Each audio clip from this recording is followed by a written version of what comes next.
Hello everyone and welcome back to the channel. In this video I'm going to be looking at the tactical combat system which governs naval combat in Remember the Maine.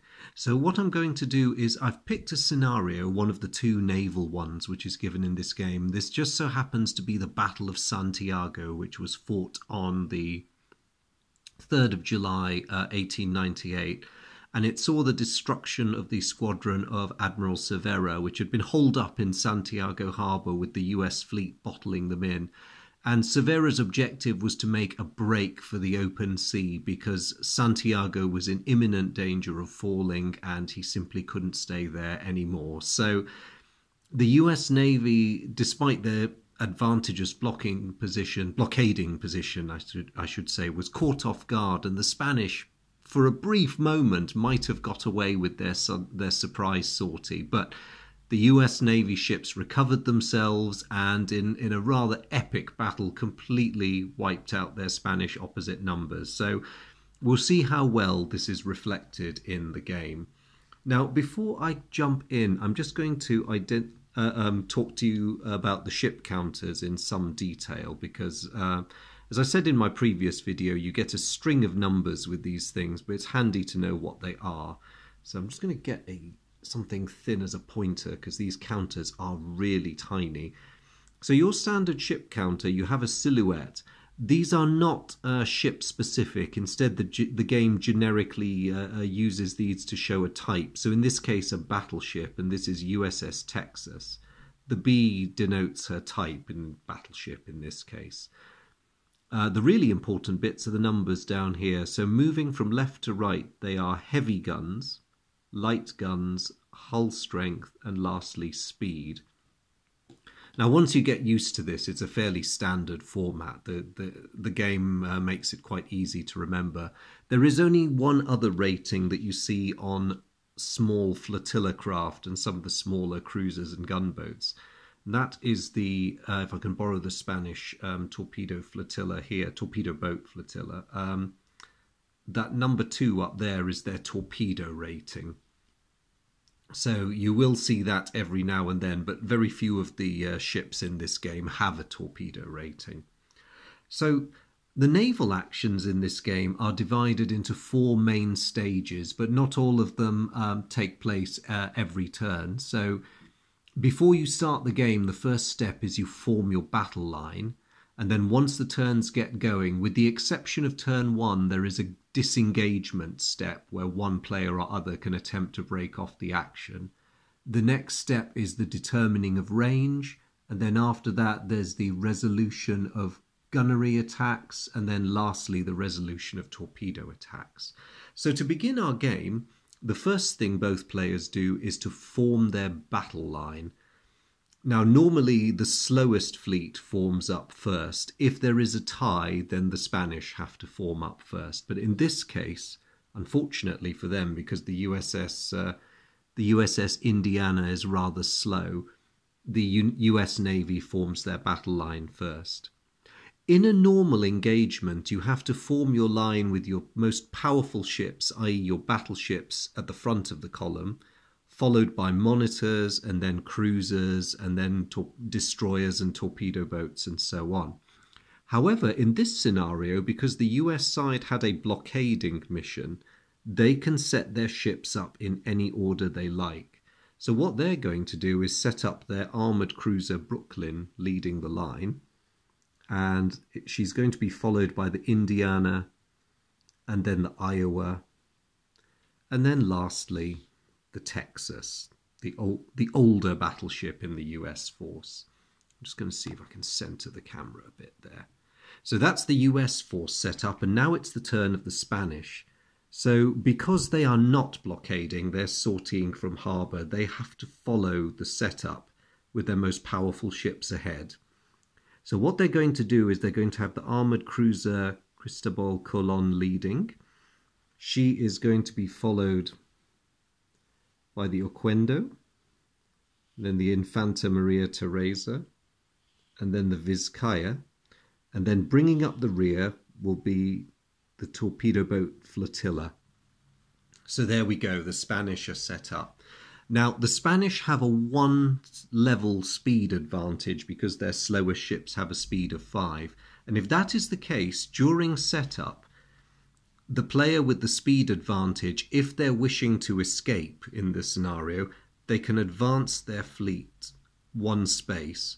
So you see what's happened is normally the lead ship in each squadron will be opposite each other and they will pair off like that with any excess ships just dangling like a tail.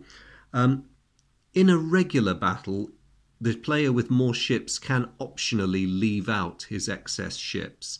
So he doesn't have to commit ships that won't normally have an opponent. But for this scenario, the Spanish squadron is trying to escape as a unit, so they have to stick together.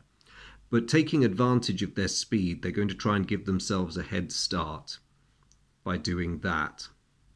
Now, this will have an impact in terms of who can target whom. And I'll talk more about that when we get to the gunnery phase. These are very small counters, so if I'm being a bit ginger with them, it's because I want to make sure I don't send them all flying with a flick of my wrist. Everything could be bigger in this game.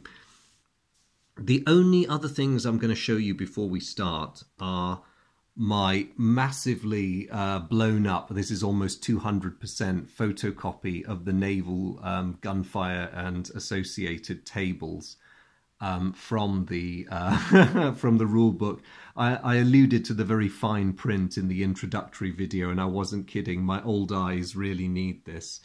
And to my right, I have the printed ship data sheets for both sides, because as hits are scored, I will be marking off damage. So here we go.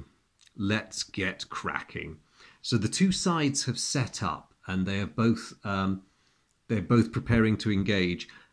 The next thing you need to know is range. There are 3 range bands in this game. There's close range, long range, and sighting range. At close range, all weapons can be employed. Heavy guns, light guns, torpedoes. At long range, only heavy guns count. And at sighting range, no ship can fire anything at another. They're simply too far away for effective weapons fire. And if you manage to get your fleet beyond sight range through a successful check to extend the range, then you're laughing.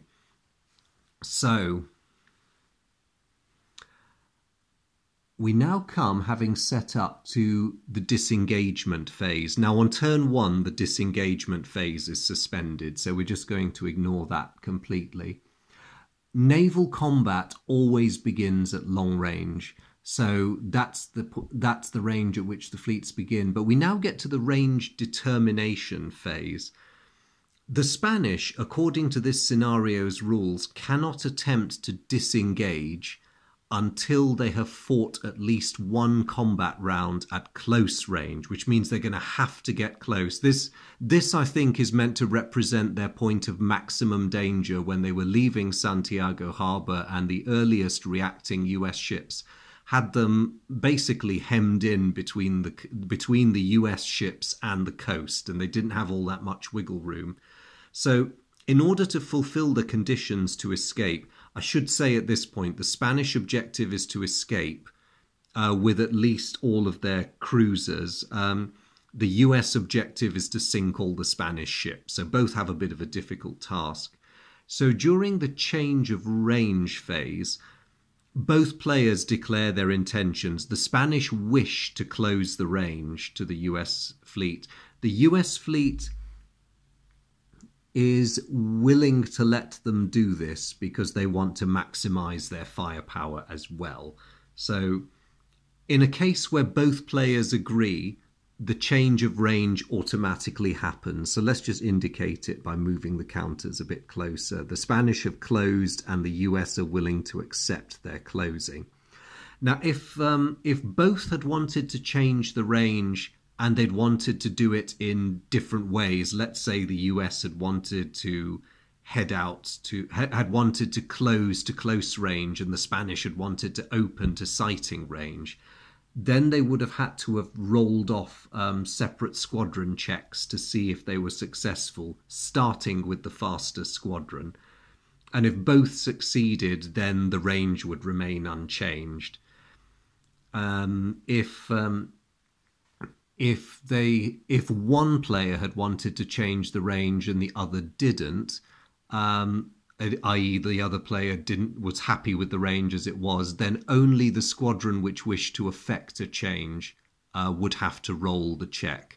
And we'll see how that works later when both sides start wanting to open and or close the range again. But for now, they have moved into close range. So now we get the gunnery phase.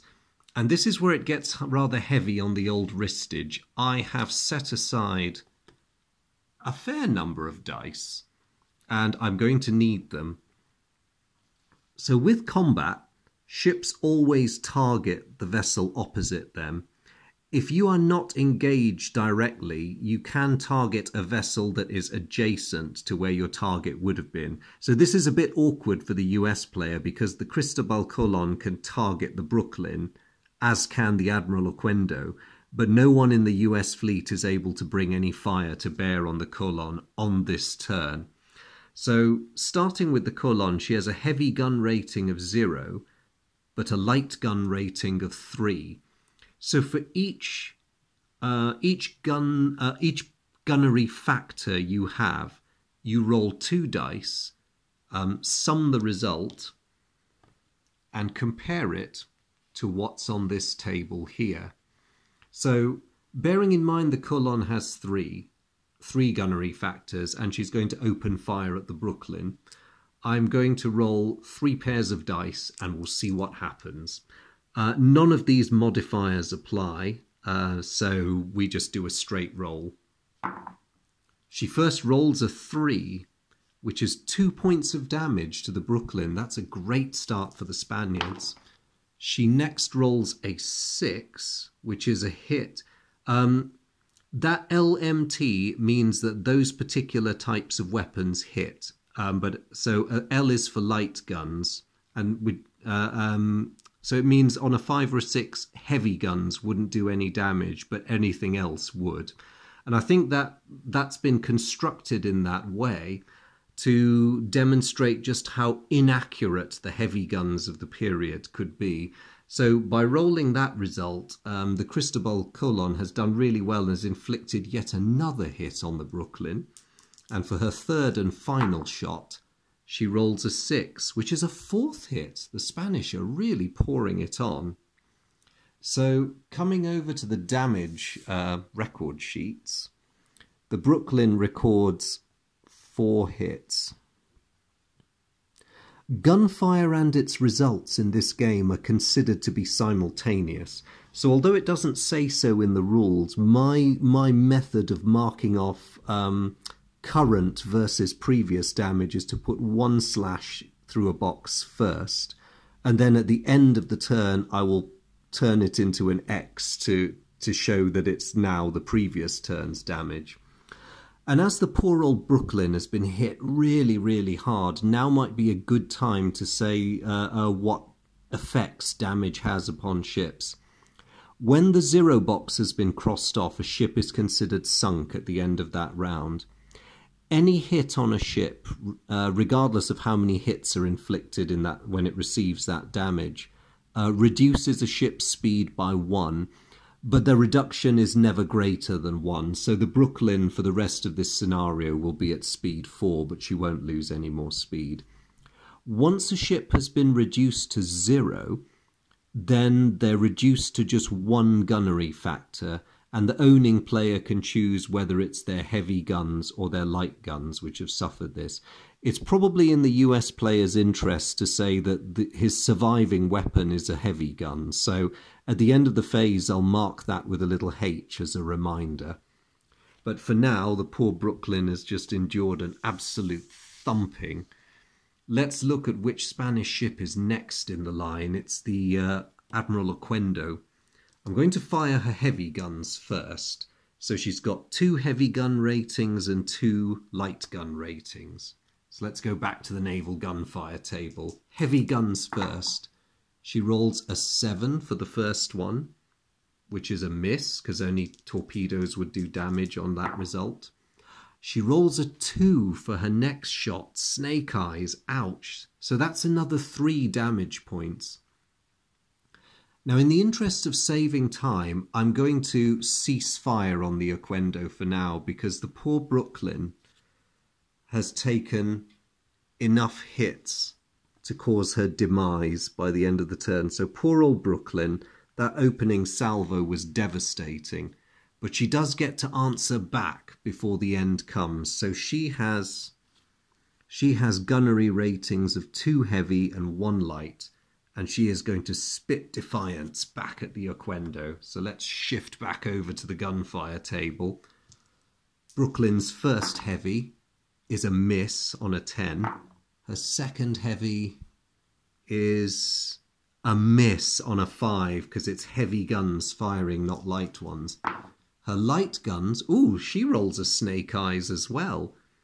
So that is 3 hits inflicted on the Oquendo. So the Spanish are not having it all their own way. So I'll mark off 3 hits on the Oquendo. So they are not happy. That plucky US cruiser gave as good as she got. Looking at who's next, the Infanta Maria Teresa, with an armament of 2 and 2, heavy and light respectively, is taking on the much more imposing warship, the battleship Indiana, which, as you can see, has 5 heavy and 1 light. So that's going to be a bit of a bruising encounter. But nonetheless, the Infanta Maria Teresa is going to blaze away at her larger opponent. I'll do her 2 heavy gun factors first. She rolls a 9, which is a miss, and a 7, which is also a miss. Her light guns roll a 6, which is a single hit, and an 8, which is a miss. So she bangs away at her larger opponent, but after all of that, the Indiana mostly shrugs it off. And you can see she's got an awful lot of hull points to spare. But 1 shot did go through, so the Spanish at least have that satisfaction. Meanwhile, of course, the US are not standing idly by. They're going to teach this impudent Spanish ship a lesson. So 5 rounds of heavy and 1 round of light. Swing back here to see how well the US does. So heavy number 1 is a 7, so that's a miss, mercifully. Heavy number 2 is a 4, so that's a single damage point. Heavy number 3 is an 8, which misses.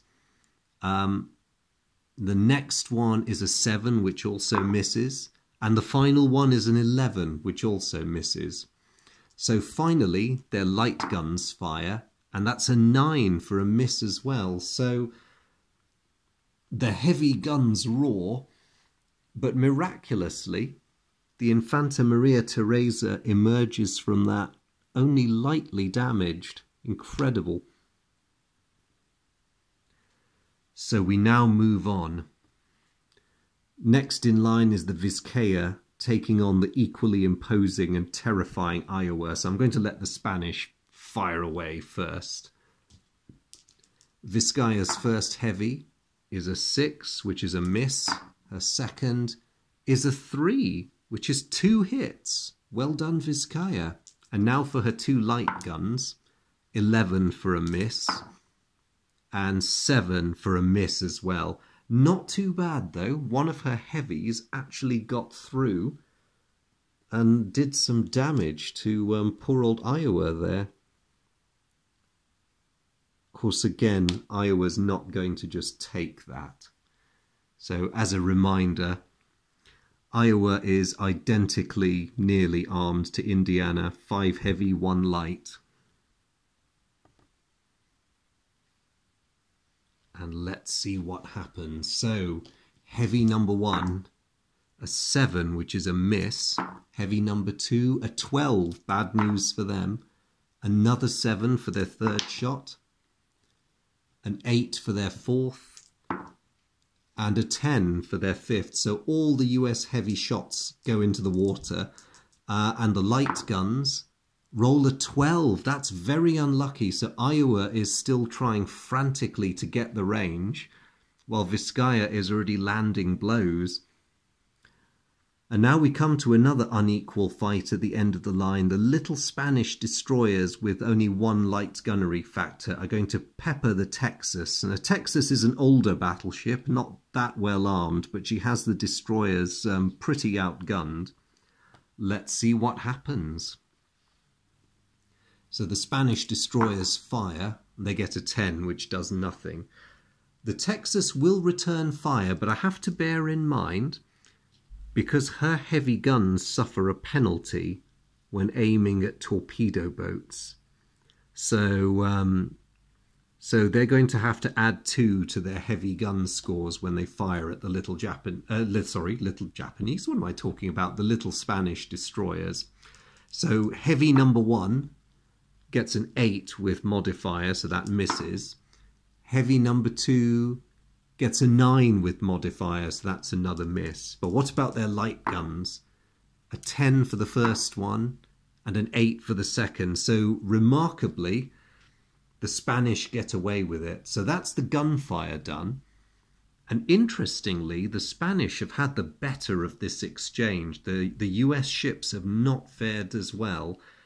And in fact, poor old Brooklyn will be sunk at the end of the round. But the pain for the US is not over yet, because with the completion of gunfire, we now get to the torpedo phase. Now, torpedoes act exactly like guns, except that you can only use each torpedo factor once per battle, and torpedo fire only takes place at the end of a gunnery round. So if a torpedo carrying ship is intending to make an attack, it has to survive reasonably intact in order to do so. If it's severely damaged or sunk, they lose their torpedo attack capability. But as we saw, the Spanish flotilla was largely unharmed, and because they're not going to be any more rainy days, they are going to flush their torpedoes at one go. As with gunnery combat, you can only target a vessel directly opposite you, so the poor Texas is going to get the unwelcome attention of the Spanish torpedoes. So the Texas current speed is 5, which means the Spanish have to add a +2 to their dice roll, so because she's still a difficult target. So torpedo number 1 is away, and they've rolled a modified 9, which is a miss. The next set of torpedoes get an 8 with the modification. That was close. That probably passed somewhere under Texas's counter, but they did not make contact. So the Spanish have fired their torpedoes to no effect. So we've come to the end of the first round of combat. So what I'm going to do is I'm just going to finalize this damage so that we know it was inflicted the previous turn. So the Almirante Oquendo is limping somewhat, as is the Infanta Maria Teresa, but only the first Spanish cruiser is in any danger. The 2 big US battleships have been nicked, but they're still very much in this fight. But poor USS Brooklyn has disappeared under an absolute deluge of Spanish fire, and she is now lost. So to begin the new turn, we now get to the disengagement phase. Now, the Spanish are too close to attempt a disengagement. They're at short range.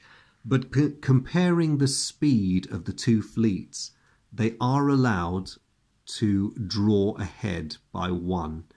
So although they've got off to a very good start, they're not going to get cocky and push their luck. They're going to try their damnedest to get away from the US fleet.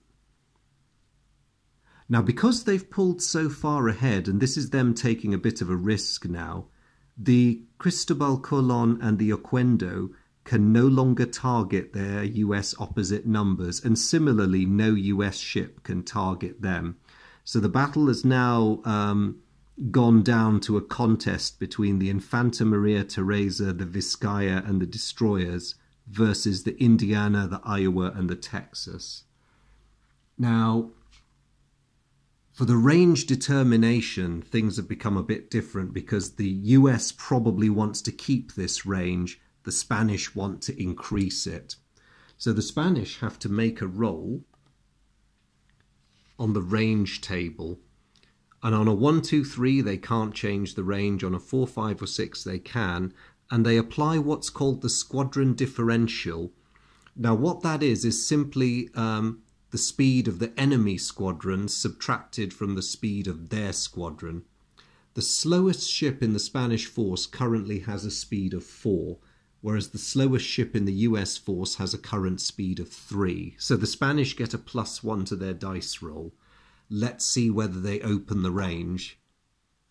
They have made a modified roll of 2, which means despite their best efforts, they are slowly outrunning the US fleet. But the actual gunnery range between the ships that can still engage is still close. So they could be in trouble here. So let's start off the gunnery round then. I'll start with the Infanta Maria Teresa because she can shoot at the Indiana. And she is going to start with her heavy guns. Let's move back to this. So 2 heavy guns targeting the Indiana. She rolls an 8, which is a miss, and a 10, which is also a miss. Her light guns, first one is a 9, which is a miss, and then a 5, which is a single hit. Okay, not bad for the Infanta Maria Teresa. I will mark off a damage box on the Indiana. And before the US get any return fire, just for administrative neatness more than anything, I'll let the Vizcaya take her shots as well. So back to the old gunfire table. Vizcaya's first of 2 heavies gets a 7, which misses, and the second one gets a 6, which also misses. Her 2 light guns, the first one gets an 8, which is a miss, and a 9. So Vizcaya has missed completely. It looks like the luck which was attending the Spaniards initially is beginning to desert them. Indiana, of course, has a completely undamaged armament, so she's going to pay Vizcaya back with her 5 heavy and 1 light gun factors. So back to the table. First heavy gun, and they rolled a 3, so that's 2 damage points on the Vizcaya already. Second one, they've rolled a 7, that's a miss. Then an 11. Oh, and then another 3, so that's another 2 hits on the Vizcaya. And the very last one is an 8. So mercifully, the pummeling kind of stops, but now the light guns on the Indiana join in. And they roll a 6, which is a further hit, so ouch. The Vizcaya takes a crippling 5 hits from the Indiana. And she goes from being hitherto undamaged 2, 3, 4, 5 to being virtually reduced to scrap. The Spanish destroyers, meanwhile, are going to gallantly open fire on the Iowa. God knows what they can achieve, but they're going to try. And they roll a 2, Snake Eye. So amazingly, they pepper the huge ship with fire, and they score 3 hits on her. Well, the Iowa is going to remember the Spanish torpedo squadron, that's for sure. Question is, though, although they're very difficult to hit, are they going to survive that counterfire? So we have 5 heavies and a light. And again, their chances are pretty good because heavy guns targeting torpedo boats get a +2 modifier. So first heavy gun, 9 as modified is a miss. The next one's an 11, that's definitely a miss. then a 10, which is another miss, and then a 5, which is narrowly a miss. Thank goodness for that modifier. And lastly, a 9, which is again a miss. So the heavy guns roar, but the nimble destroyers get away. And the light guns, they get a 6. The destroyer's luck has finally run out. The great big 13 inches on the battleships weren't really able to range in on them. But unfortunately, the lighter anti-torpedo boat guns have. So that's chipped a bit off them. The other bit of bad news for the Spanish destroyers is that the Texas still has them in range, and because there's no one opposite, the Texas can now bring fire to bear on them as well.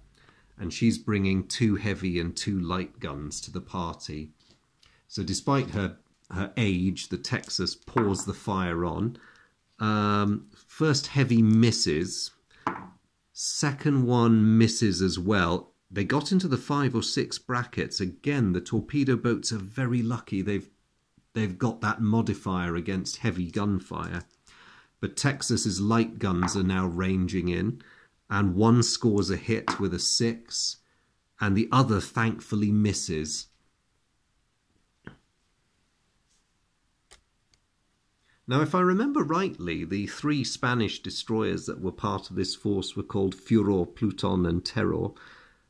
Historically, I think one of them was down for repairs, so I think there may have only been 2 Spanish destroyers historically, but it looks like Flotilla 4 has been given all 3, but I'm assuming Furor and Pluton are now on their way to the bottom of Santiago Bay, and it's just poor old Terror that is existing as the only survivor of the squadron. So, of course, now with the gunnery done, it's the torpedo phase, but all torpedoes have been fired. And now both sides just have the doleful task of marking off, making their damage permanent for the next round. Much better round for the US. Suffered some minor chips and nicks to their battleships. Actually, the poor old Iowa got quite badly messed up, but not enough to really deter her. On the Spanish side, the Vizcaya is a complete wreck. And she has lost most of her armament. So I'm going to say, because the Spanish want to do a runner and they want to keep their long-range capability, the surviving gun factor on the Vizcaya is going to be a heavy. The flotilla, it only has light guns anyway, but it is perilously close to being out of things. So yeah, I'd be surprised if they last much longer. So we are back to the start of a new round, and it is the disengagement phase once more, but the Spanish are still too close because the range is short. The only thing they can do is attempt to break contact by relying on their speed to get away from the US ships. But this does make the tail end of their column vulnerable to destruction in detail. So they're going to pull ahead that way. Disengagement for them at short range will be possible if they literally outrun the US fleet. On the turn in which they nudge ahead in a manner that leaves them impervious to US fire and similarly leaves them unable to fire at the US fleet, that counts as a disengagement. So it is actually very possible the Spanish will win this scenario. They just have to keep it together long enough to get out of there. The US is still being hamstrung by the low speed of the Indiana, and the Spanish, although a number of their ships, I mean the Vizcaya and the flotilla, they're badly damaged enough to reduce their speed, but the Vizcaya is still capable of cranking out a movement factor of 4, whereas the Indiana's down to 3. So they may well get away with it. And now, of course, it's the range determination phase again. The US really doesn't mind staying at close range for this, but the Spanish do want to open the range a bit. So they are going to attempt to do so, and they have a +1 dice roll modifier because of their higher speed, so they're going to go for it. And they roll a modified 2, so no, despite their best efforts for gunnery purposes, we are still at close range. Now, there's obviously going to be less firing because it's only the Vizcaya and the destroyers which are going to pop at the Indiana this time. And in fact, the Vizcaya has only one heavy gun in action because she's been so badly damaged. So she's going to defiantly bark at her nemesis. And she rolls a 4, which is 1 damage point. Well done, Vizcaya, fighting to the end. So much to her horror, the poor Indiana takes another hit from this impudent Spaniard. And her pain doesn't end there because the torpedo flotilla, very much on its last legs but still game, is going to use its one pitiful light gunnery factor to see if it can do any good. And they get a 6, so they do some good. The Indiana takes another hit. And presumably this would represent damage to her unarmoured upper works and disruption to her bridge spaces, command and control, that sort of thing. But that, of course, was it for the Spaniards. And because they're tail-end Charlie, the torpedo flotilla is going to receive the full fury of fire from the US line. So I'm going to start with the Indiana. It's a bit of a long shot with her heavies. She really wants to be rolling snake eyes, but they may as well fire. So heavy number 1 is a miss. Number 2 is a miss. Number 3 is a miss. Number 4 is a very near miss. And number 5 is a miss. And finally, the battleship's light guns. They miss, thankfully. Iowa is going to take up the challenge with exactly the same armament. So first heavy is a miss, second heavy a miss, third heavy a miss. They're rolling lots of 5s and 6s. They really don't want to do this. Fourth heavy, a miss, and fifth heavy is a miss too. So it's down to the light guns. They've got a 4. That sadly is just enough to break the back of the last surviving Spanish destroyer. And that was it for the gunnery phase again. So you see what I mean about less gunfire as the fleets pull apart. So the last gallant Spanish destroyer sinks beneath the waves with colours flying. And we'll just make those damage points permanent.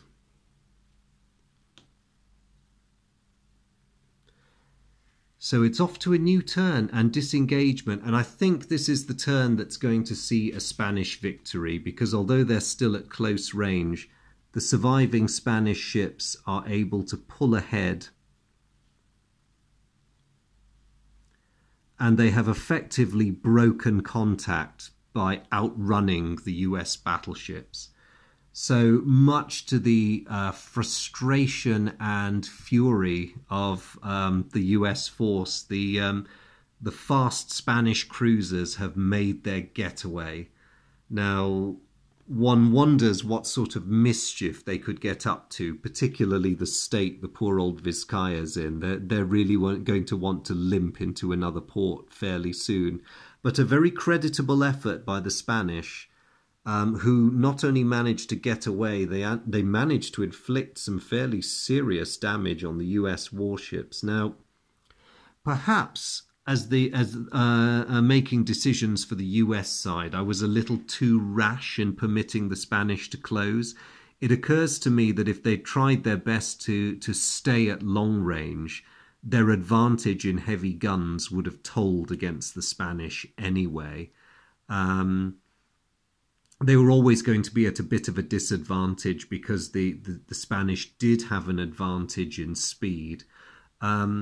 But equally, they could have prolonged the engagement by keeping the Spanish at arm's length because of that scenario rule where the Spanish have to get to close range for one round of combat, and then they're able to start trying to pull away and do a runner. So perhaps if I play this scenario again, and it has been a while since I've played this one, I might, as the US player, attempt to maintain the range where I've got a great superiority in heavy guns, and I deprived the Spanish of the ability to use their secondary guns and also the torpedoes in their torpedo flotilla. So I may well try that as a tactic for the US next time, because I think on balance I did make it easy for the Spanish to do a runner in this one. But good game nonetheless. It was very tense.